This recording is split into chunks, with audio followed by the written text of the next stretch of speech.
Bismillahirrahmanirrahim. Assalamualaikum warahmatullahi wabarakatuh. Alhamdulillahilladzi hadana lihada wa ma kunna linahtadiya laula an hadanallah. Allahumma salli ala Muhammad wa ala alihi wa ashabihi wasallam. Hadirin yang dirahmati Allah, jumpa lagi dalam acara Bedah Buletin Dakwah Kafah edisi 154 yang diterbitkan pada tanggal 14 Agustus tahun 2020. Buletin Dakwah Kafah kali ini akan membahas tema Nusantara berhutang kepada khilafah. Khilafah adalah sistem kepemimpinan Islam setelah wafatnya Rasulullah Muhammad SAW.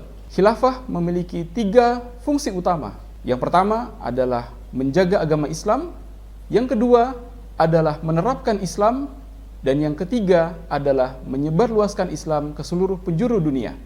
Hal ini sebagaimana firman Allah Subhanahu wa taala, "Wa ma arsalnaka illa kafatan linnas." Tidak aku utus engkau wahai Muhammad kecuali untuk disebarluaskan ke seluruh manusia. Hadirin yang dirahmati Allah, Nusantara tentu tidak bisa dilepaskan dari target dakwah khilafah di masa yang lalu. Cukup banyak sejarah yang menuliskan jasa khilafah dalam mendakwahkan dan menjaga Islam di Nusantara. Beberapa catatan telah dimuat dalam buletin dakwah kafah kali ini.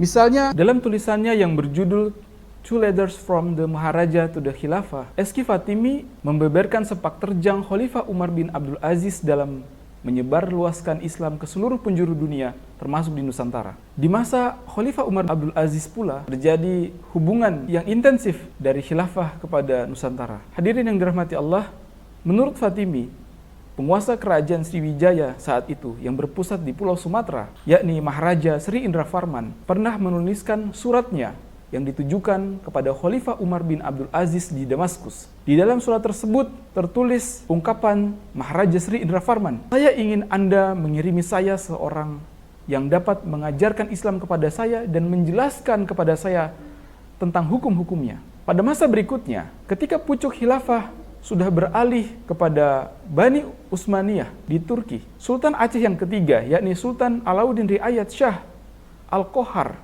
mengirim surat kepada Khalifah Sulaiman Al-Qanuni pada tahun 1566. Dalam suratnya, ia menyatakan baiatnya, ketundukannya kepada Khalifah, dan memohon agar khilafah mengirimkan bantuan. Pengganti khilafah Sulaiman Al-Qanuni, yakni Khalifah Salim II, mengabulkan permohonan Sultan Al-Qohar dan mengirimkan bala bantuan militer ke Aceh untuk menyerang penjajah Portugis. Dengan bantuan ini, Sultan Al-Qohar dari Aceh dapat menyerang penjajah Portugis di Malaka pada tanggal 20 Januari tahun 1568. Selain sultan-sultan tersebut, sultan lain di Nusantara pada abad ke-16 juga beraliansi dengan Khilafah Utsmani. Sultan Babullah bin Khairun di Ternate bekerja sama dengan 20 ahli senjata dan tentara Khilafah Utsmaniyah untuk memerangi Portugis di Maluku sepanjang tahun 1570 hingga 1575.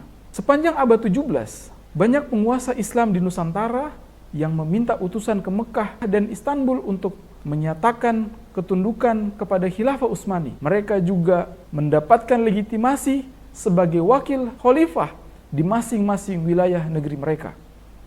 Para sultan di Aceh, Banten, Mataram, sampai Makassar, semua melakukan hal itu. Sultan Ibrahim Mansur Shah bahkan terang-terangan menyatakan negerinya sebagai bagian dari Khilafah Utsmaniyah.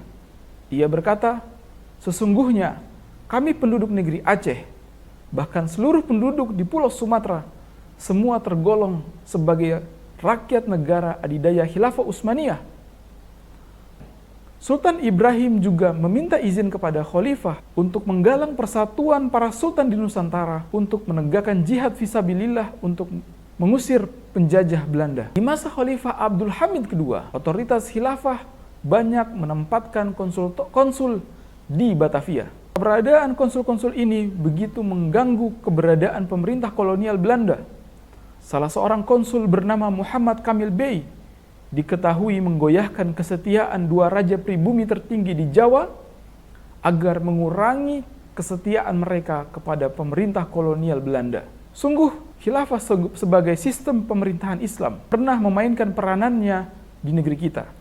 Rentan jarak antara Nusantara dengan kota-kota besar di negara khilafah seperti Kairo, di Mekah, kemudian Istanbul, tidak menyurutkan perhatian khalifah dan umat Islam di negara khilafah terhadap umat Islam di Nusantara.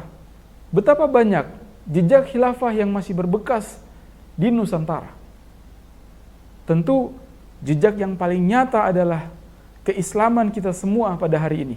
Dengan pengiriman para dai yang menyebarluaskan Islam di Nusantara, serta pengiriman bantuan militer untuk mengusir penjajah Eropa di masa lalu, sehingga kita bisa merasakan manisnya keimanan, manisnya Islam, dan persaudaraan umat Islam yang tak mengenal sekat-sekat kebangsaan. Betapa khilafah memiliki peran besar untuk kebaikan negeri ini.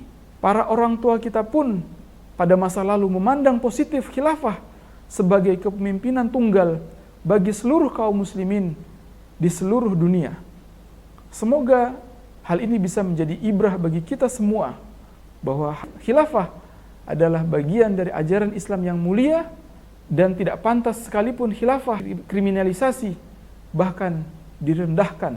Allah Subhanahu wa taala berfirman, "Wa ma arsalnaka illa rahmatan lil alamin." Tidaklah kami mengutusmu wahai Muhammad kecuali untuk menjadi rahmat bagi semesta alam. Assalamualaikum warahmatullahi wabarakatuh.